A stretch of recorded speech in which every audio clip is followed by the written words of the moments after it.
Hello, everyone. Thank you for coming to this event, Social Networking and Personal Branding on the global stage. Today we have a host of Anthony Griffin and me, Kenichi Hamada. I'm internship student at this Blink Roppongi facility, which is co-working space. So before the event starting, let me explain a little bit about Blink, what's Blink, for like 5 minutes. Yes, and about Blink, who we are. Blink is a global community platform powering co-working space for global professionals, and we focus on creativity, connection, collaboration.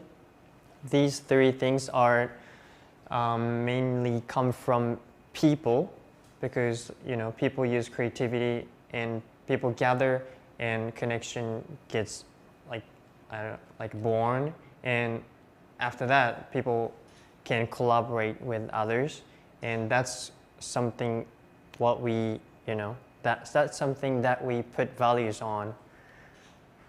And so next slide. Okay, sorry. Oh, fuck. Mess up a little bit, but these are the picture of Blinks. What Blink has: the left top, a meeting room, glass covered and transparent, fancy looking, and second top is me working on some tasks in the private office, 2 seats in one room, and third one is actually the most popular room in the Blink this facility, which is phone booth. And in this corona time, you can have a Zoom call in this tiny room and just yourself with some privacy. And when you go to Starbucks, you cannot do Zoom call because there's no privacy, so it's valuable and popular. And left down, this is like 2018, this same room filled with 30 people or 40 people. People are not wearing masks, which is unbelievable from us now, but we used to have more than 150 events per year, and there were so much momentum and people and collaboration, inspiration. So that's the reason why we're trying to take it back. And even though it's online, we can still interact with people and make some innovations, hopefully. And second down is workstation, which has 16 seats. If you have a big team to need some working space, you can rental that space. And down here is one of our staff working with dog. We're pet friendly space, so you can bring your pets and work. Next. And here are 3 pictures that Blink has, and something that normal co-working space doesn't have. The left one is called meditation room. The 2 sides of the room wall is actually a whiteboard, so you can write down your thoughts and brainstorm with your teams. And some people take naps. Very comfy space. And the second one is terrace. Actually, our building's 4th floor has a terrace, where you can see Roppongi Hills and all the buildings around this place, and which is great. And the third one, we have a cafe. Our live attendances can see the bars. We have bars, and barista is working there from 6 to 9, and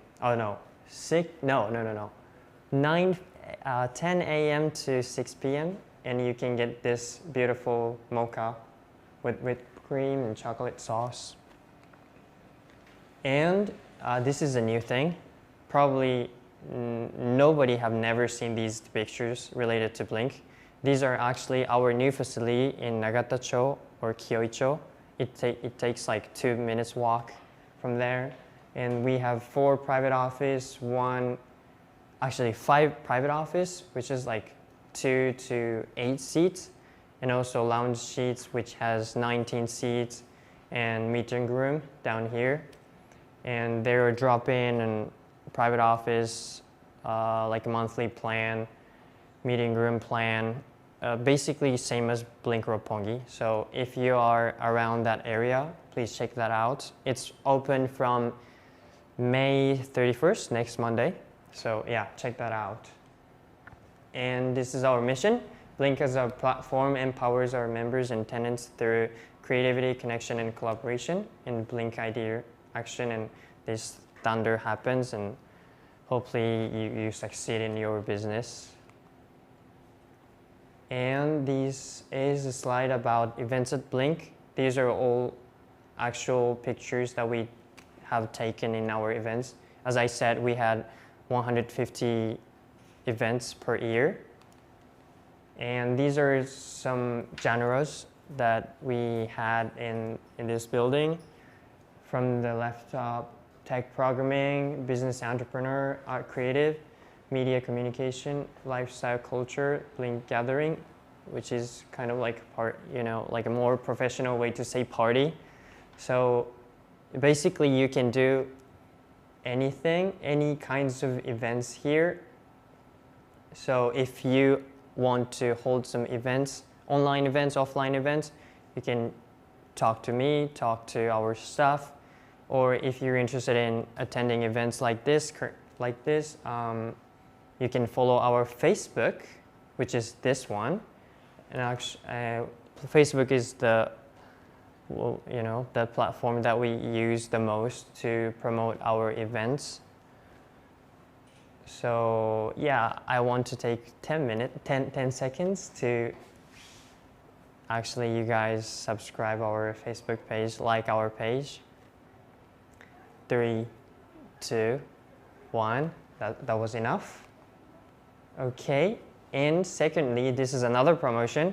We have YouTube channel, and this is Anthony, today's host, that had, like last year we had events with him, and we posted events video on our YouTube channel, so you can check that. And today also we will post, so you might be going to miss some conversation, and you can check later.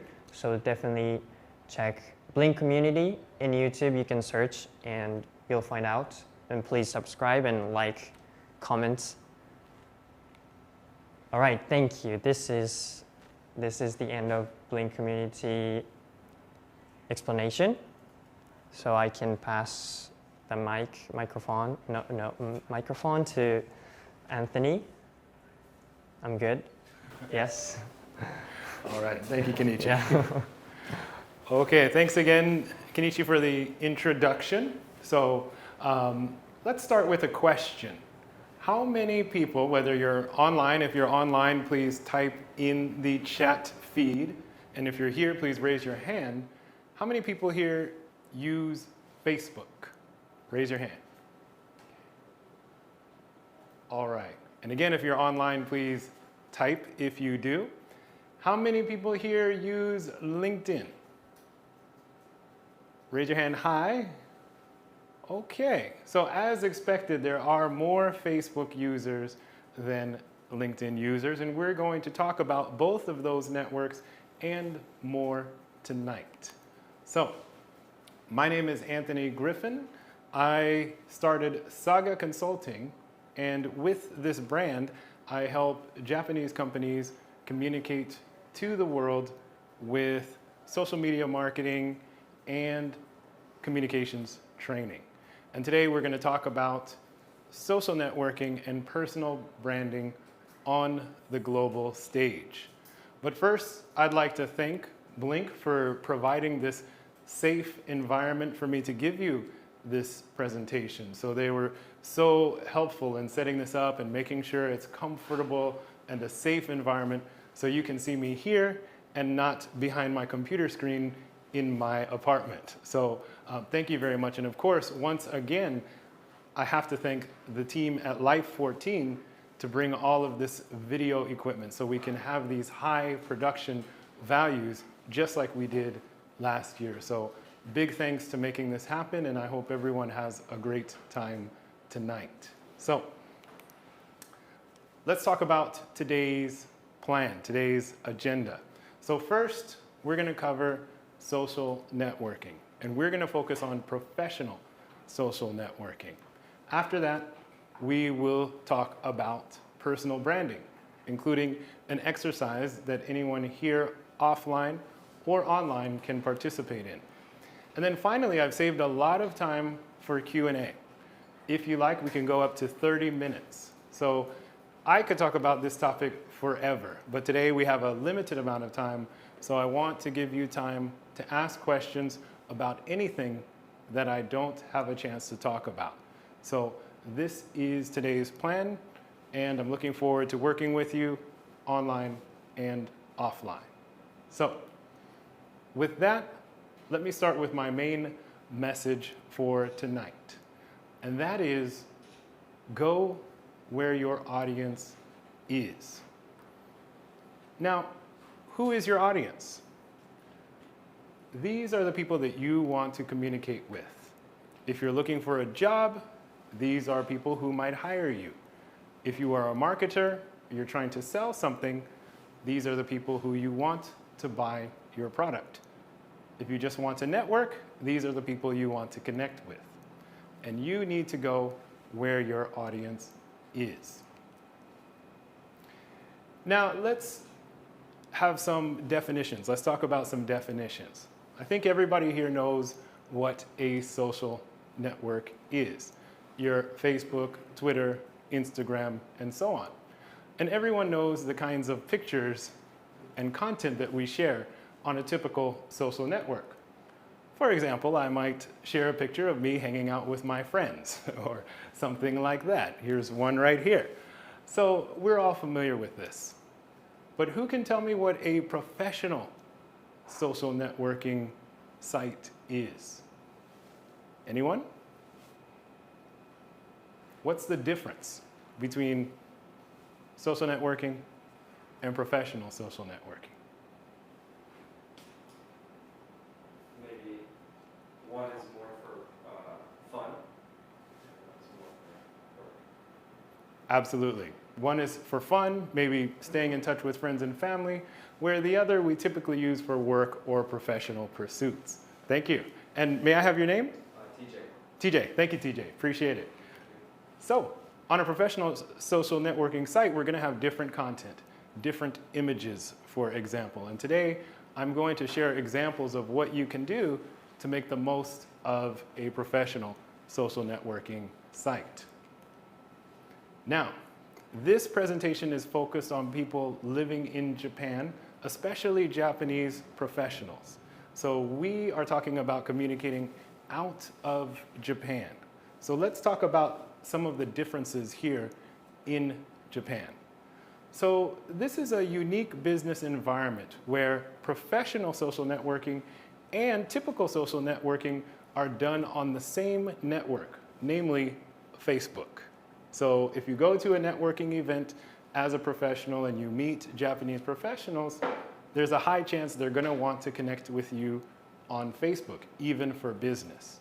However, if you are trying to reach people in other countries, such as America, where I'm from, then you're probably going to need to have another social presence, typically LinkedIn. So let's talk about the differences between Facebook and LinkedIn use in Japan and throughout the world. So this situation creates a challenge. As you can see here, one peculiar feature about Facebook in Japan is that Japanese people typically use it as Americans would use LinkedIn. So like I said, a lot of people in Japan are using Facebook for business and social purposes at the same time. It's a good fit for the culture, no problem if you're interested in doing business here in Japan. However, if you want to connect with people outside of Japan, in other parts of the world, then we have a problem. We have what I call the networking gap. So as you can see here, there are 756 million users on LinkedIn worldwide. However, there's only 2 million here in Japan. If you look at some of the major countries like the United States, we have 178 million users. In Europe, 198 million users. In India, 76 million users. So there's a big gap as far as how many people are using this professional social network in other countries. So if you're in Japan and you're trying to connect with people in other parts of the world, you are probably going to need a professional social networking account. So let's take my home country just for an example, just to show you the size of this gap. So again, we have 178 million users in the US, 2 million users in Japan. Now, this isn't a bad thing. I'm not criticizing anyone. This is an opportunity. So if you are in Japan and trying to reach people around the world, this 178 million plus for this one country represents an opportunity. It represents the people and companies that you can connect with. So why? Why do we have this gap? Why are we in this situation? First, many global professionals, like I mentioned, we're not comfortable mixing our personal and professional networks. Especially, again, I can speak for Americans. We keep our professional networking on LinkedIn and maybe friends and family on Facebook. There's a clear separation, and that creates a gap. Secondly, globally, LinkedIn has become the platform for professional social networking. Now, this is the point where I need to say, I do not work for LinkedIn. LinkedIn is not a client. They have no relationship with me. They just happen to be the premier network for professional social networking. Now, maybe in 10 years, this is going to be a different situation. Maybe I'll come back here and I'll be talking about Facebook for professionals or something like that, Line for professionals. But for now, LinkedIn is the #1 professional network. There are some others out there, for example, Wantedly, which was created here in Japan, but it has not caught on like LinkedIn has. So this is why today we're going to be talking about LinkedIn a lot. But these principles can apply to any professional social network. So I'd like to propose a solution. #1, as I mentioned, go where your audience is. Go to the network that has the people you want to meet. If you are targeting domestically, if you want to market to Japanese people in Japan, then you definitely want to check out Facebook, maybe Twitter. Instagram is also rising as well, maybe even TikTok. However, if you're in Japan and you want to reach professionals abroad effectively, then you're going to need to check out LinkedIn. And the second point I'd like to make is you need to network strategically. You need to take control of your presence on these platforms, and you need to start building the network that you might need tomorrow, today. And we'll talk about that soon.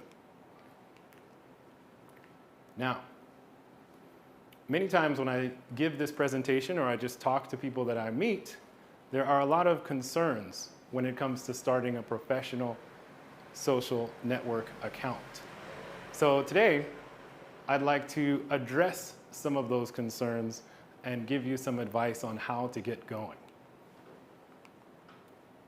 So, concern #1, I'm not comfortable bragging about my accomplishments.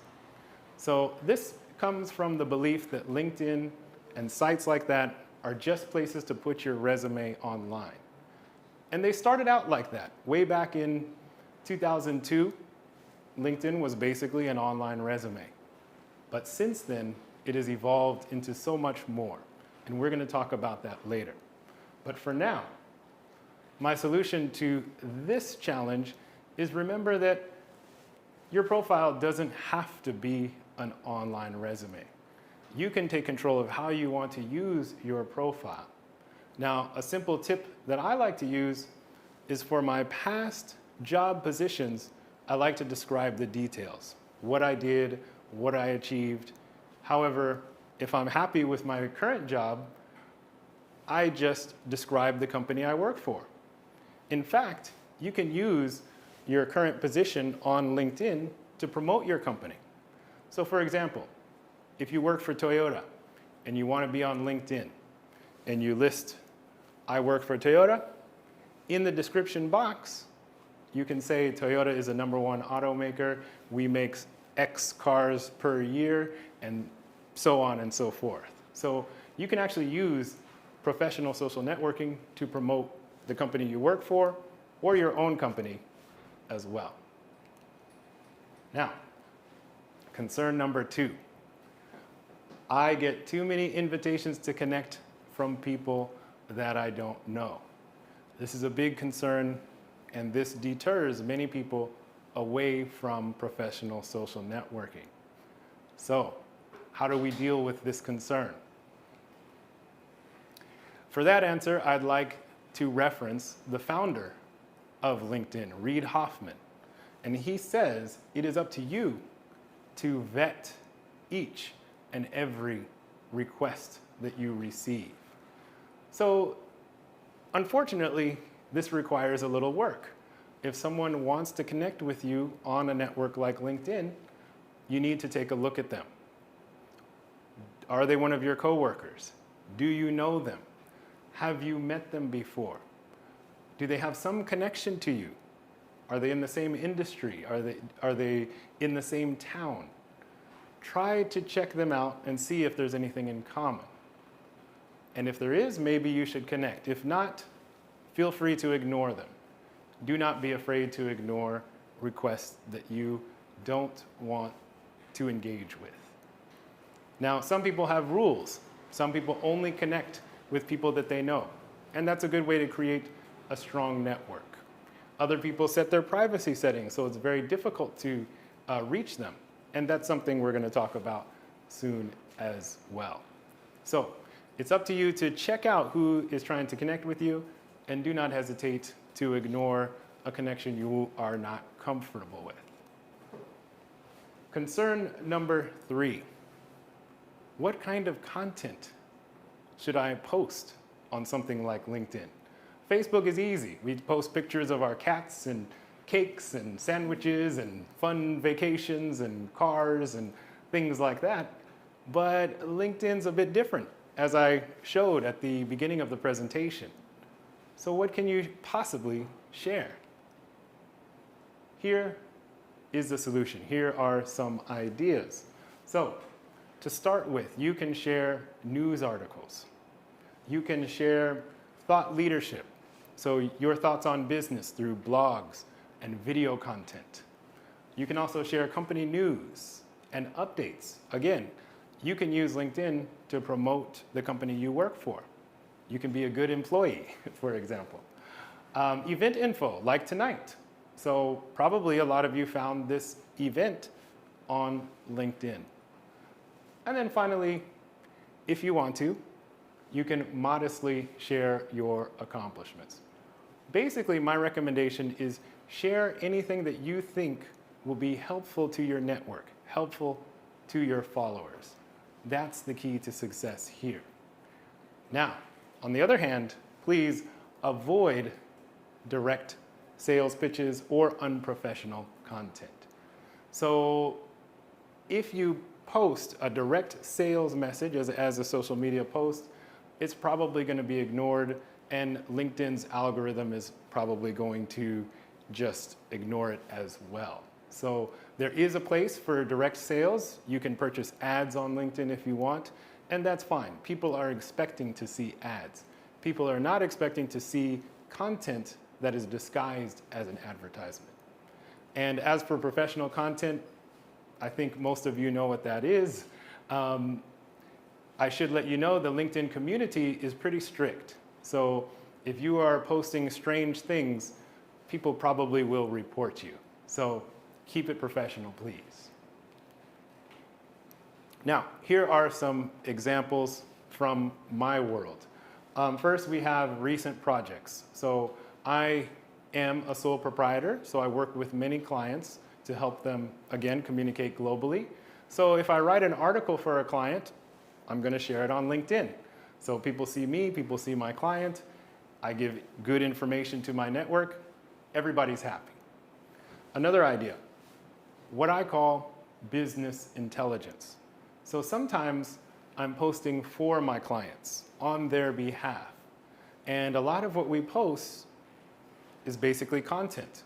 We try to share something that will be useful for our followers, that will be useful for our audience. So in this example, it's a little bit old, but before the pandemic, when everyone was excited about the Olympics, we were expecting a lot of business opportunities for companies coming from other countries. So my client here is a global advisory firm, and we shared this content. Here's how you can find business opportunities for the Olympics. Unfortunately, things are different now, but the example still stands. More examples. Like I mentioned, you can share blog posts. If you're a blogger, put your blogs out there. Again, as long as it's professional content. If you don't want to build a blog outside of LinkedIn, LinkedIn has tools in the platform where you can just make a blog post in minutes. So this is another popular thing to share. And then finally, useful news articles. You know, you can share content from Forbes, Inc., Entrepreneur, anything you like, as long as it's helpful and professional. So these are some examples of some of the things you can share in a professional environment. Next, let's review. So you have decided to start your online presence professionally. You set up your account, you're good to go. Now you have to manage this account. So let's talk about what it takes to manage your online presence. And this is going to be a little interactive. So again, if you're here, let's hear what you have to say. If you're online, please type into the chat box. We're going to have a little quiz. If you've been paying attention, this will probably be easy. So first, true or false? LinkedIn is just for job seekers. If you're here, how many people say true? No one, okay. Any word online, Kenichi? Not so far. Not so far, okay, Yeah. We'll keep going. So, everyone here is correct. False. And again, if you've been paying attention, this one's easy. This is a warm-up question.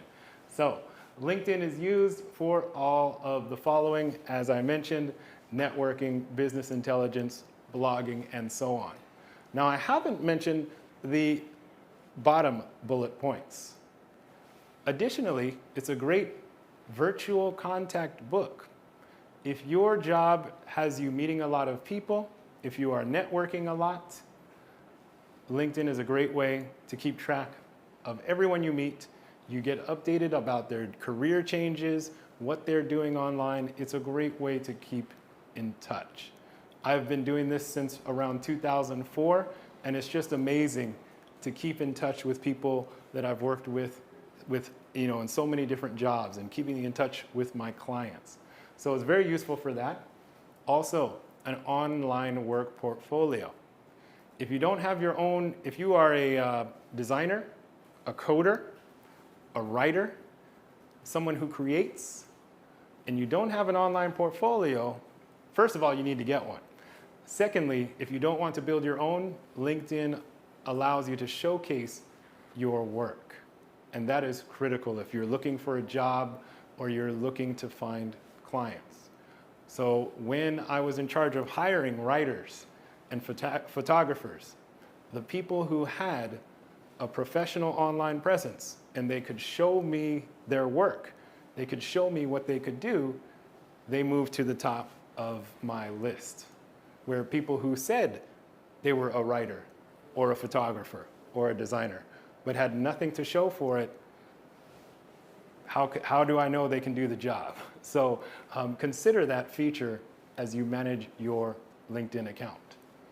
And then finally, of course, even though this isn't the only reason to use LinkedIn, you can use it to find jobs or, as I mentioned, recruit.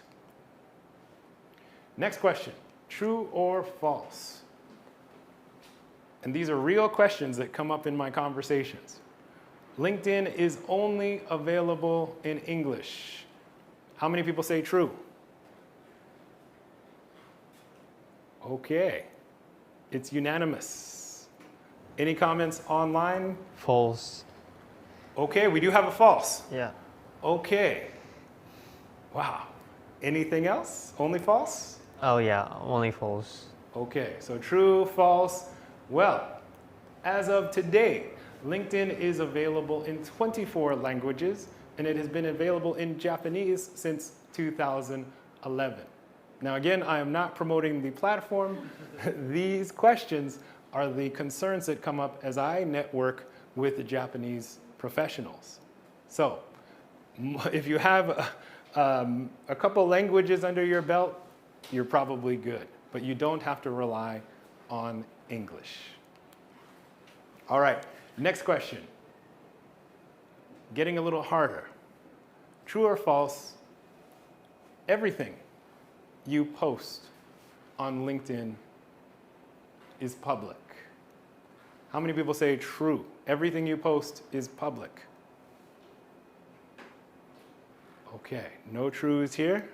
Online? Two false. Two false. Okay, it's like in person versus online. All right, but this is a tougher question. This is a tougher question. We actually have false, right? So, like most social networks, LinkedIn has privacy controls. So, you can go in, again, in any of these 24 languages and set your privacy to the level that you like. Now, I should say that by joining a network like LinkedIn, you do have to have a minimum amount of discoverability or searchability. So probably other members can see or find some basic information, but they cannot see detailed information if you set your privacy settings. Okay. True or false? Okay, I promise this one is the most difficult question. Japanese professionals don't use LinkedIn. How many people say true? Oh, TJ? More or less. More or less, more or less. Okay. Shin? False. We've got true, more or less, false. Online? False, false, two false. Two falses. All right. I apologize, everyone. This is a trick question. So I guess TJ is closest. Basically true and false. As I mentioned, although LinkedIn adoption is low in Japan, just about 2 million people, globally minded Japanese professionals are on LinkedIn and they're very engaged and very active. So if you want to be part of that community, if you want to interact with that community, they are there on LinkedIn as well. So don't expect to find, your friends or a lot of your coworkers there, but globally minded people are there. Now, here are some examples of famous Japanese accounts. For example, Yoshito Hori of Globus. He's an influencer, he shares a lot of great content. And of course, I think everybody here knows Mikitani-san of Rakuten. Also a great Japanese profile to follow on LinkedIn. Okay. Now, we've talked about setting up an account or getting started. We've talked about the difficulties. We've talked about the management of your account. And maybe you're wondering, this sounds like a lot of work. Why should I care? Why should I bother to do this? Let's talk about that. As I mentioned before, building a quality network, and by LinkedIn's standards, that's about 500 people. This takes time. There's no shortcut to do this. So if you have a problem or you're trying to get a client or get a job now, you cannot create this network to help you tomorrow. It's impossible, I'm sorry. So that means you need to start building the network you might need in the future today. Even if you're perfectly happy, you have the best job in the world, maybe you work for Disneyland and everything's great, we don't know what the future is bringing. You might want to change jobs in the future. You might want to start a business in the future. And the challenge is you need to start building the network that's going to help you do that today, even when you're content. So that is the key message. It takes time. Again, I've been doing this since 2004. So that's when I started, and the network that I've built has been wonderful to me. It's helped me with employment, it's helped me find clients, and it's just helped me meet friends and great professionals, in the US and Japan and all over the world. But I started a long time ago. Now, if you are extroverted and social, you can speed up the process a little bit, but it's still going to take time. So you want to get started today. So with that concludes this introduction to professional social networking. Now let's move into personal branding. So let's again imagine you've set up your online presence and you're wondering how to introduce yourself to the world. Where do you start? How do you talk about yourself, your business, or what you do at your job? Today, I'm going to give you a quick template to do that. And you'll be able to do an exercise here or at home online to get you started. So, what is a personal brand statement? I like to divide it into 3 questions that are color-coded here. Number 1, whom do you provide value for? Who is your target audience? So again, we're coming back to that concept of your audience. If you're a business, this is pretty obvious. Who do you want to buy your products? But even as an employee, who do you serve or who do you work for? Who do you want to help? And number 2, what value do you provide? So through your services, through your work, what is the result that your work generates? What is the benefit that your service offers? And then finally, how do you solve problems uniquely? This is what I call your USP. What is your unique selling point? What separates you from everyone else doing the same thing?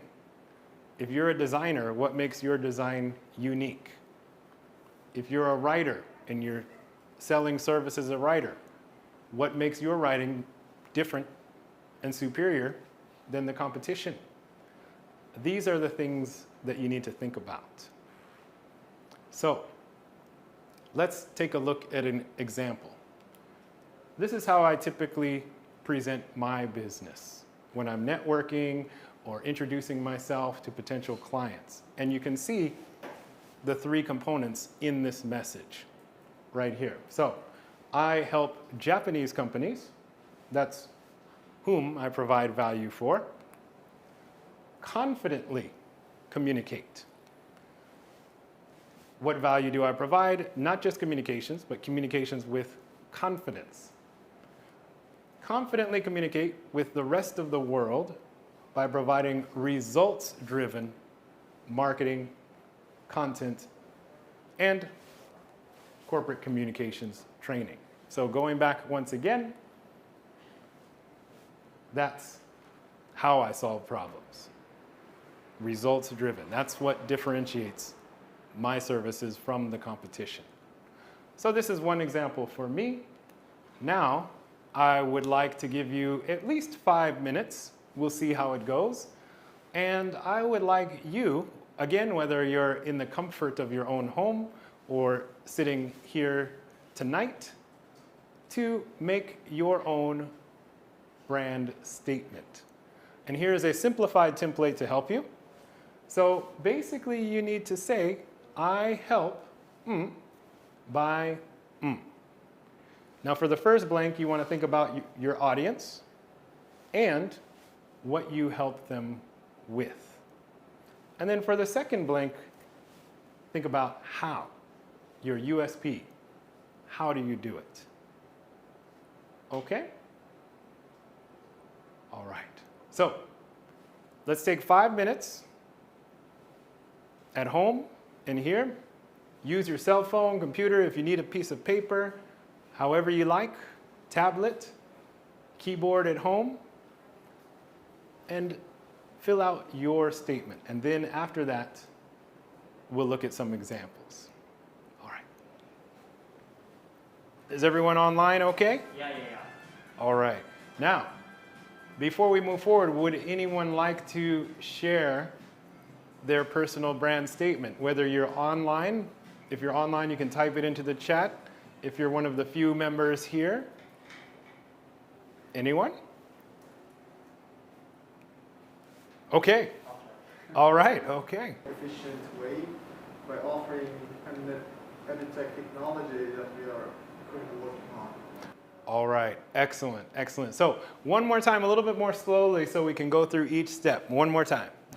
I help language learners, Okay. also English learners, Okay, to learn a language in a more efficient way okay, by offering them an edtech technology that we are currently working on. okay, got it. So you help language learners, primarily English language learners, learn efficiently, more efficiently than other methods through education technology. Is that correct? Yes. Excellent. All right. Wonderful. Thank you very much. Any others? Online, Kenichi? Oh yeah, there are some. Okay, let's hear them. Okay. I help people who want renewable more by my wind turbine invention. Okay. Oh, that's okay. All right, so renewable energy. Yeah. All right, I have a question and hopefully they'll hear me and they can answer. What is unique about this wind turbine technology? Because I imagine there are a lot of wind turbines out there. So it's a good start, but do they have a unique point they'd like to share? Is it more efficient than others? Does it generate more energy or better results? We'll give them a moment to respond. Or I can share mine. Okay, we'll hear What is yours and then we'll come back if they would Okay. like to respond. Okay. Okay. So I help university students to attend 国際交流 event. It's like international, like interact with expats and expats interact with Japanese students easily by making an application to integrate information about those type of events. Okay, very nice. So you're targeting university students, you're giving them convenient opportunities to network internationally, and you're also leveraging technology. Yes. Okay, excellent. Wonderful work. Thank you. All right. Okay, any word from our wind turbine developer? Not yet. Okay. Well, let's do this. We will continue and we'll start a Q&A session. Some questions have already come in through the chat, so we'll go ahead and get started with that. And then if more information comes in, we'll talk about it in the Q&A session. So with that, we'll do at least 20 minutes of Q&A if there are enough questions. And then, of course, after that, I will wrap up with some final thoughts. So we already have one question that has come in, so let's start with that one. Okay. So the first question is, does LinkedIn own your content like Facebook owns your posts? Ooh. I think this is about privacy. Yes, type it's of about thing? privacy, piracy, many things. Right. Yes, this is a good question. So I'll repeat it in case anyone missed it. Just like Facebook, does LinkedIn own your content? Now, I'm not a legal expert, but let's assume that they do. Now, you can download your contacts. If you are managing social media accounts, you can download spreadsheets with your posts and stats. But as with anything online, you are submitting data to their servers. And we don't know what happens to it after. You know, all of these companies, they say they protect our privacy, and hopefully they do, but I like to follow the following rule. Only upload something that you want to be seen. And that's why I like LinkedIn, because most people are uploading positive things, things that they're proud of.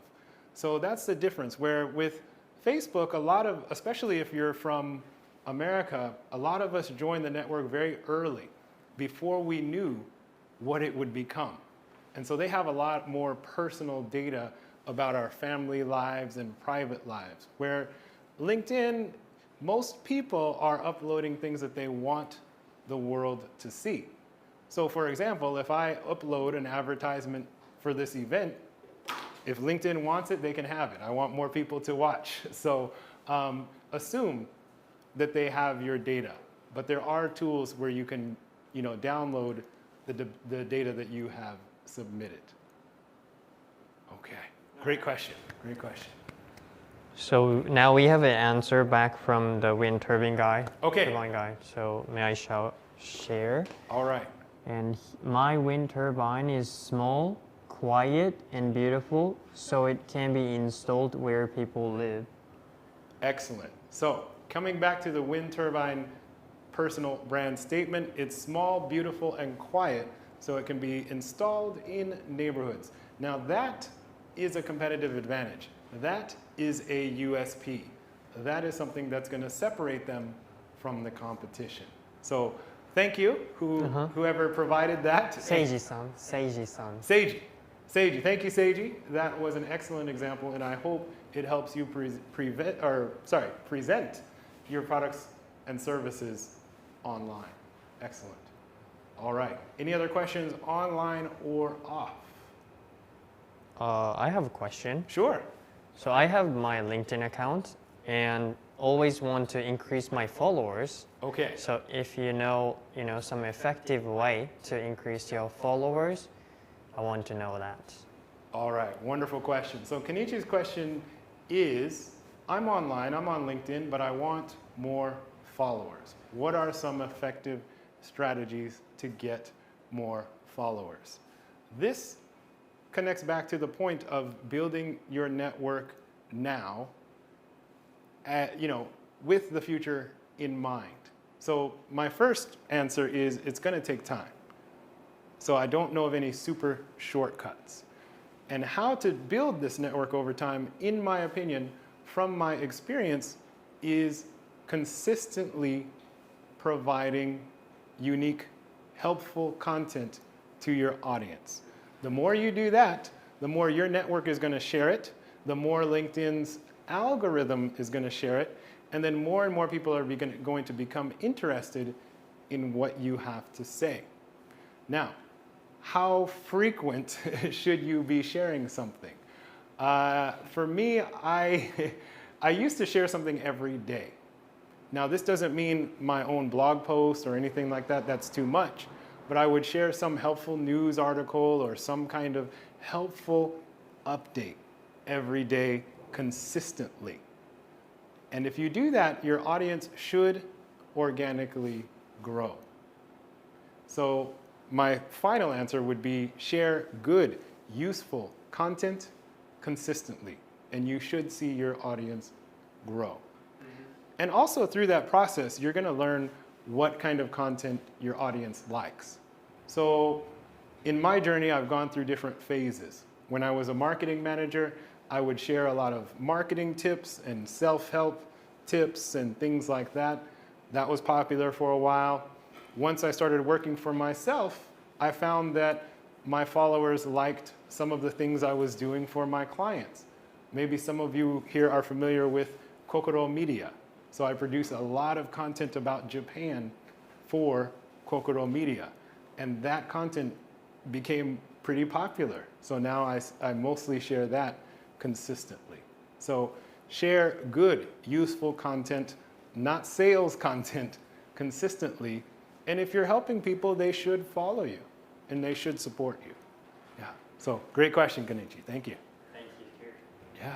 All right. Any others? So we have another question from online. Okay.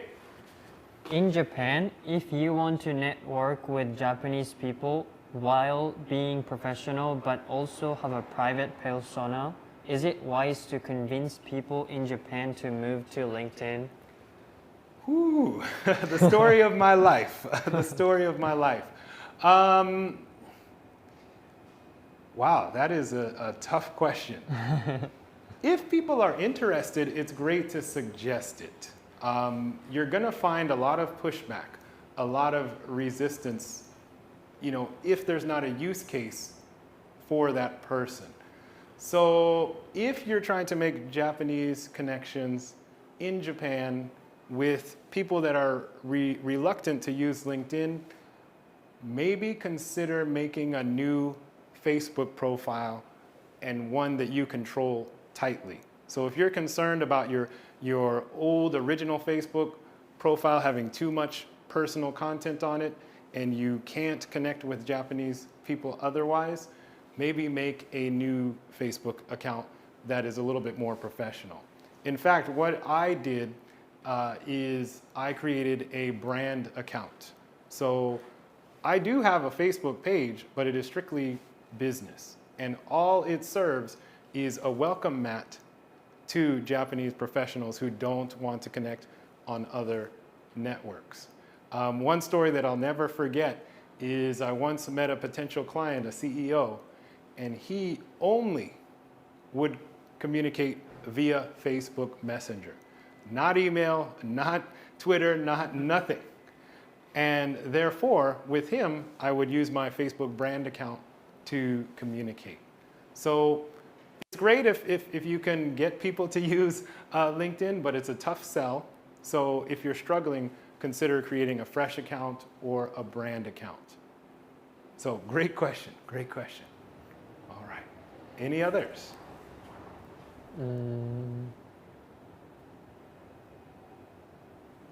Anyone here?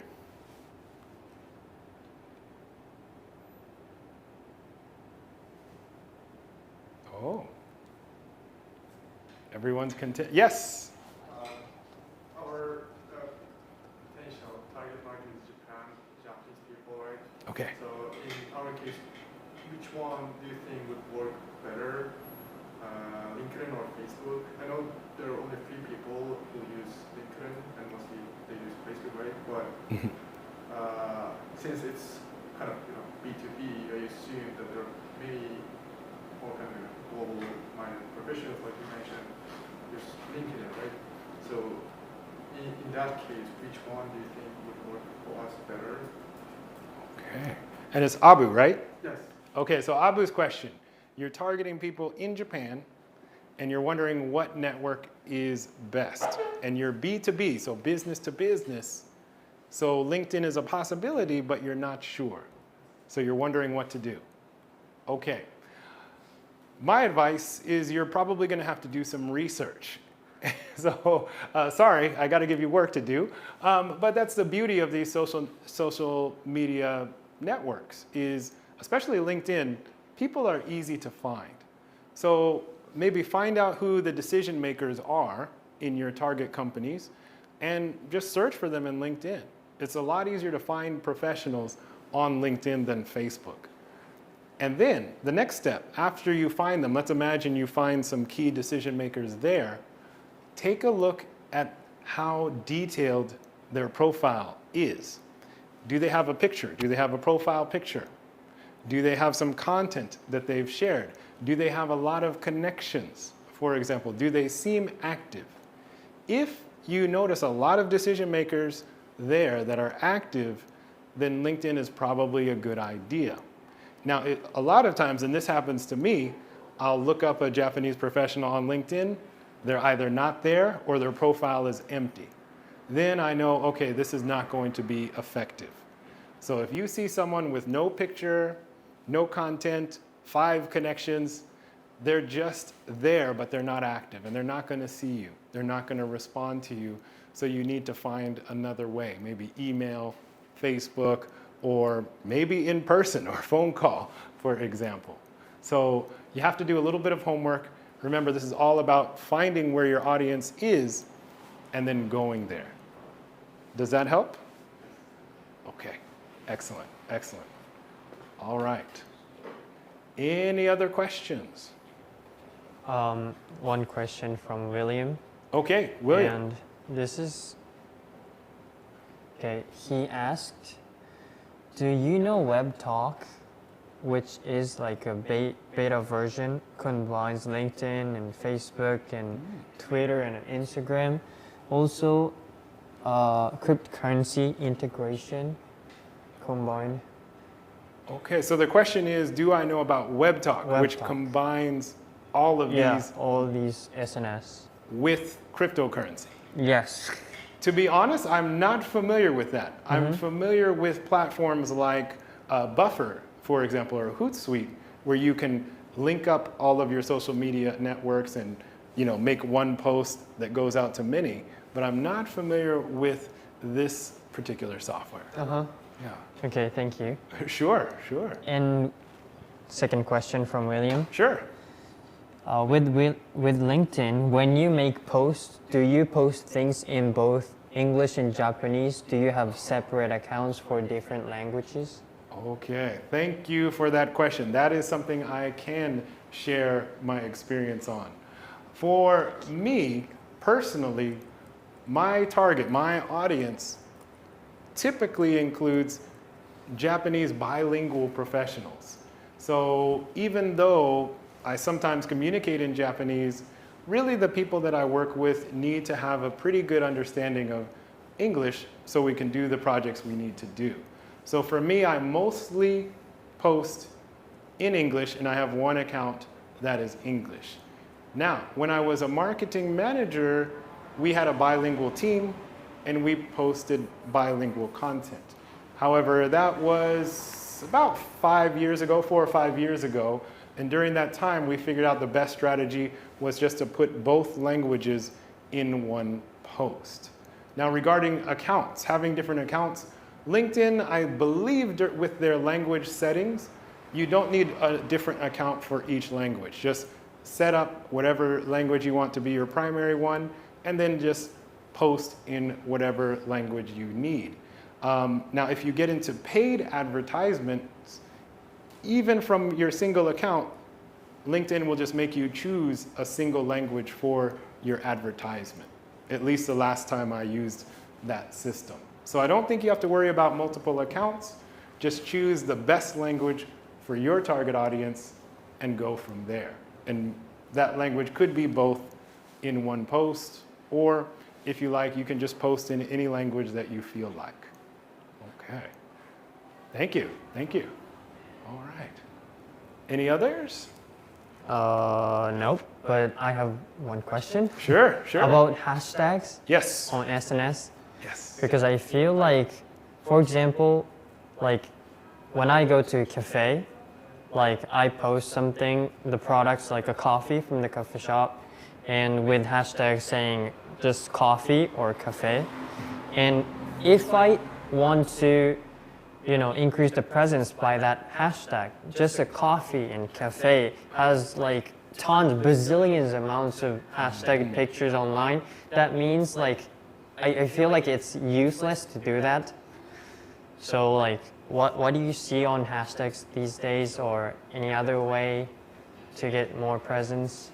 Okay, so Kenichi is asking about hashtags, and we could do a whole seminar about that, but let me do my best to help you out. So Kenichi's question is, how do we leverage hashtags? Certain hashtags like coffee are just too popular, so is there a purpose of even including it? Wow. So let me take a deep dive into this. regarding LinkedIn, hashtags are still pretty useful. I'm finding them to be basically ineffective on Facebook. Twitter, so effective, and Instagram also pretty effective if you use the right ones. LinkedIn is relatively new to hashtags. You know, several years ago, you couldn't use hashtags on the platform, but they do a pretty good job of actually paying attention to your hashtags. Now, which ones do you use? Is something like coffee pointless? You probably want to use a mix. So personally, I stick with 3 hashtags per post, and this is based on the latest data coming out of LinkedIn. They are basically telling us, limit yourself to 3 hashtags. Yes, yes. So my number 1 goal is relevancy. I want the hashtags to really represent what is in my content. After that, I'll usually choose one general one just to get it in the conversation, so coffee or Japan, for example.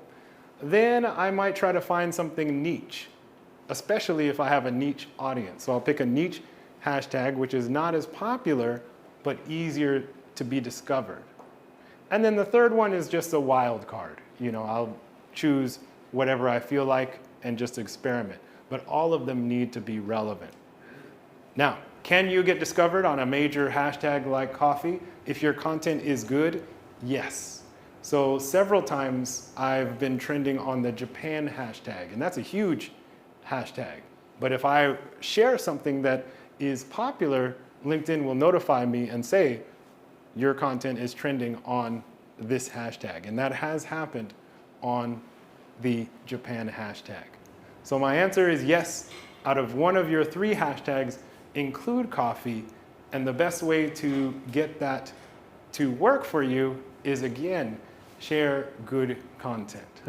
So if it's just a picture on LinkedIn, if it's just a picture of coffee, for LinkedIn, that's probably not going to be good enough. Instagram, sure, if it's a great picture of coffee. LinkedIn, you might need something more convincing, like a very interesting article or an opinion or a thought about that coffee, probably from a professional business perspective. Yeah. So keep using it. Just try to put some powerful content behind it. Okay. Thank you so much. Sure. Interesting. Great. You got it. All right. Okay, we'll take 1 or 2 more questions if there are any. Not from online. Okay. Hopefully that means everyone's content. Yeah. All right. Any final questions here? Okay. In that case, allow me to share some final thoughts. So thank you everyone for your questions and your personal brand statements. Let's bring all this together. So I want you to remember some key takeaways for tonight. Number 1, I think everyone understands this now. Go where your audience is. So we talked about B2B, we talked about targeting people abroad, people in Japan. Figure out who you want to talk to and go to the network that they are on. Next, you are in control of your online presence. This goes back to the comment I said where only upload something that you want to be online. And if you do that, you don't have to worry about privacy issues and so on. So take control. Next, building a high quality network takes time. So again, build the network you might need tomorrow or in the future. Today, start working on it because it will take time. And then finally, to get started, to introduce yourself to the world, make a personal brand statement which will help you network online and offline. So with that, I'd like to leave you with one more quote or something I like to think about when it comes to social media. And that is, if in this day and age where everything is online, including you, whether you like it or not, if you don't manage your online presence, someone or something else will. So that means if you're not actively taking control of your presence, then your online presence is going to be determined by what other people are posting about you or saying about you, or what an algorithm is posting about you. So it is critical to take control. So thank you once again, and if you would like to get in touch with me via social media, visit consultsaga.com, and there you can see all of the networks on which I interact. So thank you very much. It has been a pleasure. And now I'll turn it back over to Kenichi. Okay. Any comments? Hope everyone had a good time, and hope you all have a nice weekend after this event. Thank you everyone for coming here and online joining here. Yes, that's a comment. All right. Thank you very much.